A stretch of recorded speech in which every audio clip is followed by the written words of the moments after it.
permasalahan mengenai polemik atau pro kontra terhadap fatwa larangan melaksanakan sholat jamaah dan sholat Jumat di dalam masjid, sehingga kesannya seperti menutup masjid. Ada beberapa masyarakat yang memang setuju dengan fatwa ini, ada juga masyarakat yang memang tidak sepakat dengan fatwa ini. Bahkan ada beberapa ulama yang tidak sependapat dengan fatwa ini. Nah, bagaimana Abi menyikapi tentang masalah ini? Bismillahirrahmanirrahim, walhamdulillah, wassalatu wassalamu ala rasulillah wa ala alihi wa sahbihi wa mawalah, amma ba'd.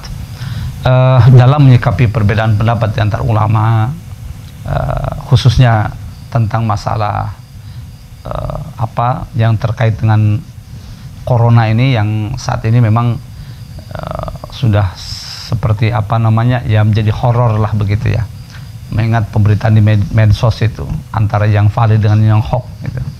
Ya intinya begini, yang pro dengan yang kontra.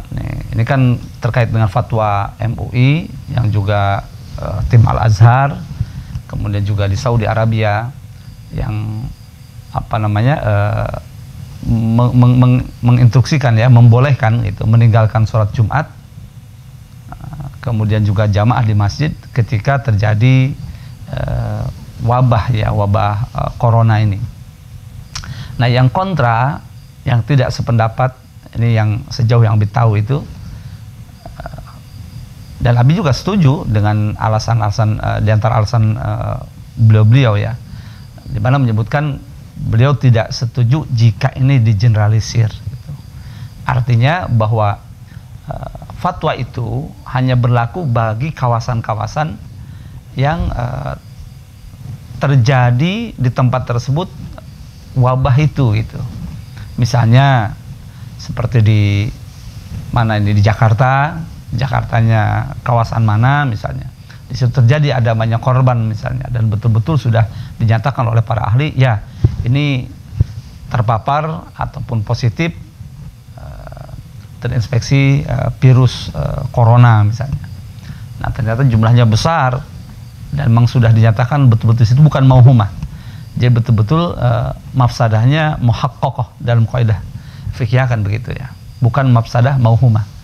Nah, itu boleh diberlakukan itu. Jadi fi halatil ittirar.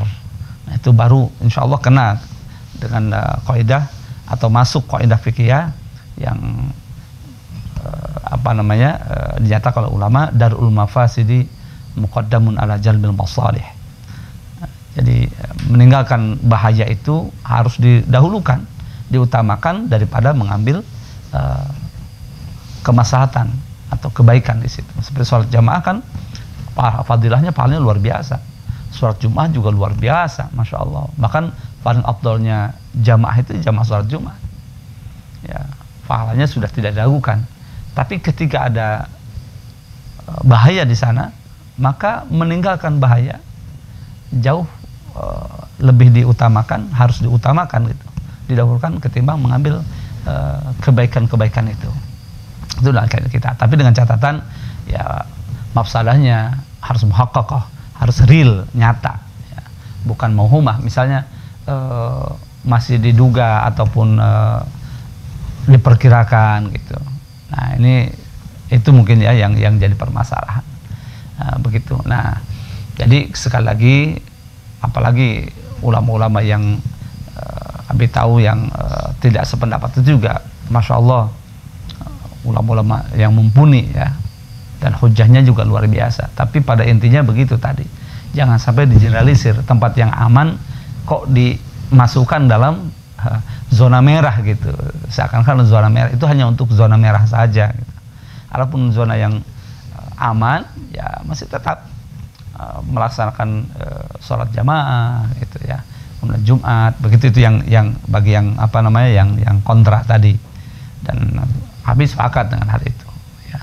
Jadi yang fatwa itu hanya untuk kawasan yang memang sudah dinyatakan zona merah lah begitu. Wallahu subhanahu wa ta'ala. Baik Abi, terima kasih. Ada yang memang masih melaksanakan sholat berjamaah atau sholat Jumat, tapi mereka melaksanakannya dengan ada istilah menjaga jarak gitu.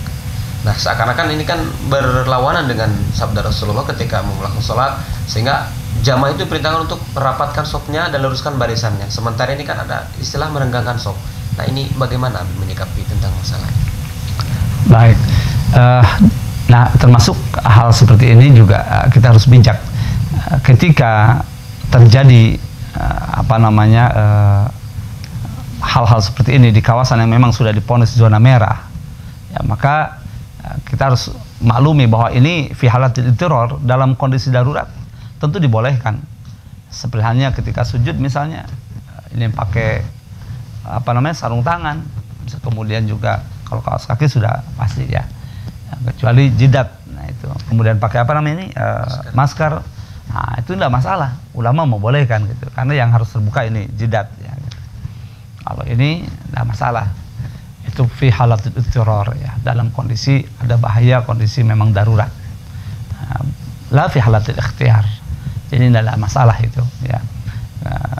Asal dengan catatan tadi ya, betul-betul daruratnya itu, mafsadahnya itu muhaqqaqah, bahayanya itu benar-benar real gitu. Memang ada, bukan hanya dugaan ataupun perkiraan yang masih belum jelas, belum pasti gitu. Misalnya terjadi di sana betul-betul seperti itu, kemudian hal itu terjadi di kawasan itu gitu. Sudah zona merah lah gitu. Allah. Baik, terima kasih Abi atas jawabannya.